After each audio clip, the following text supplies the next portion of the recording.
name is Lucas, this is Bit of Lit, and we are doing a somewhat autobiographical tag. Number 1, what was the number 1 best-selling book, fiction and or nonfiction on the day you were born? Have you read them? By the way, this was created by Mark at Book Time with Elvis. And The Pelican Brief by John Grisham was the number 1 New York Times bestseller, from what I saw. And no, I haven't read it. I've only read A Time to Kill by John Grisham, which I think is a very common one. I don't know if it's his most popular one. I feel like it is, but I don't know. What are some books, series or standalone, that immediately spring to mind when you think of your childhood? Trumpet of the Swan and Charlotte's Web, both by E.B. White. Number 3, school days are the best days of your life, apparently, but there you were forced to read some books you maybe wouldn't have chosen for yourself. Which did you enjoy? 10th grade, Ethan Frome by Edith Wharton. It is a tragedy of a man that lives in the Northeast and has a terrible relationship with his wife. And his wife's cousin comes to town, and she's young and beautiful, and he's a middle-aged old man in this difficult marriage. And he finds love and makes all the worst decisions he can possibly make. And it is in no way played for laughs, but it is a comedy. I can't be convinced otherwise. It's horribly depressing, actually, but it makes me laugh. Also, you don't get to choose those books because you have assigned reading, which is annoying. So,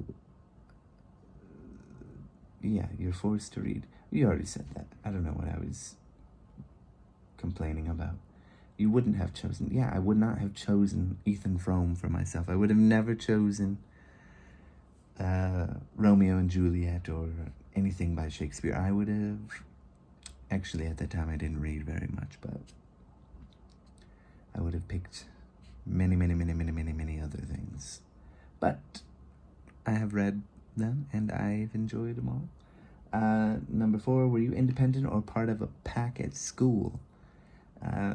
Did you join in the reading fads of the day or do your own thing? I was independent, I suppose.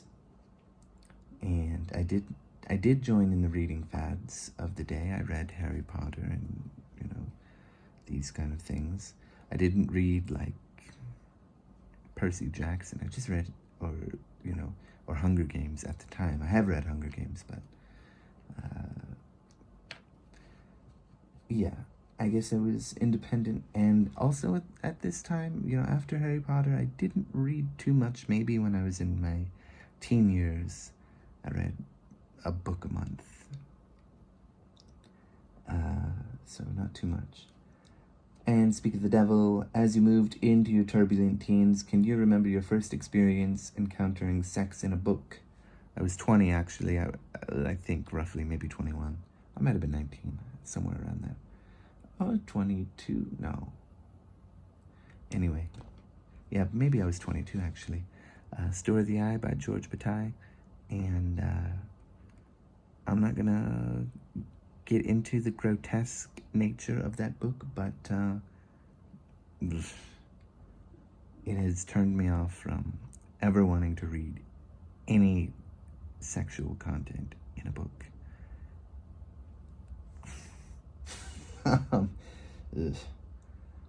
Let's see. What were some of the first kinds of nonfiction you encountered? Textbooks in school, thank you. Whose bookshelf was more fun to raid, Mum's or Dad's? My mom did not read, and my dad, I don't know.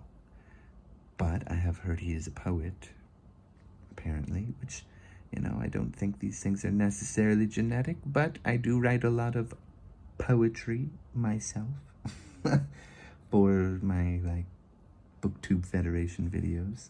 But, yeah, so neither in this case, because there were no bookshelves to be raided. My mom did have books, I guess, but it was like the Bible. And I was not going to read that at the time. I did read it at the time, but I did not want to. How diverse is your library? Yeah, pretty diverse in terms of where people are from, their backgrounds, the content. Pretty diverse. Mostly fiction, though, is what I read. But all different kinds of fiction from all over the world. And I've got lots of history, mostly American historians, but on all kinds of subjects. So, and I've got poetry, and I've got this and that, everything else, cooking books, all that stuff. So yeah, magazines and science fiction, whatever. What types of books do you find difficult to discuss? Possibly poetry. Just because if I want to discuss poetry, I want to remember specific lines, and I have a difficult time with that, as you might have been able to see in some of my videos that I do, like my BookTube Federation things again. I always write those as poems, and I cannot remember the lines to save my life, and I'm always looking off screen, and it feels natural when I'm making the video, like, oh, that wasn't noticeable, and then I look at it, and it's so obvious. The the degree that I'm looking at, or the radial movement, or whatever, is just ridiculous. So in that case, poetry can be difficult. That's about it. Maybe like short story collections, I guess. I don't know. Just because, I'm thinking, like, if I'm making a video, like, I want to talk about all of them, but I don't want to get into so much depth about every single one. But I do, but I don't, but I do, but I don't. Where do I strike that balance? But it's not totally difficult, I guess. But in what way do your life experiences and emotions shape your choice of reading? Well, I see something about someplace, and I think I want to read about that. So I will read about that. And that's that. In terms of history, right? If I, for some reason, I'm thinking of, I don't know, Greenland. And I'm very curious to know more about Greenland, then I will find some book about it, I guess. I don't know. I read a lot because there was a time where I didn't read, and I'm trying to make up for it. My emotions, definitely, if I'm not feeling well, I don't read at all. And then I read a lot to make up for that. That's about it. If I'm a little bit stressed, I might read to relax. But it's hard for me to focus at that time. But, yeah, I don't know. If I become curious about something, I will, or literature from somewhere, then I will seek it out. In much the same way as our taste for food changes, so perhaps does our taste for books. How would you say your own reading tastes have evolved over the decades? I definitely like nonfiction a lot more, and I need to read more poetry than I actually do, because I just read a poem every couple of weeks, and I used to read a lot more, and it's frustrating. But, yeah, it's always evolving. I'm always finding new things that interest me, so that's cool. Certainly, years ago, I would not have been interested in Lord of the Rings or any kind of high fantasy or science fiction for that matter. Difficult for me to get into printed science fiction, but to this day, but slowly evolving.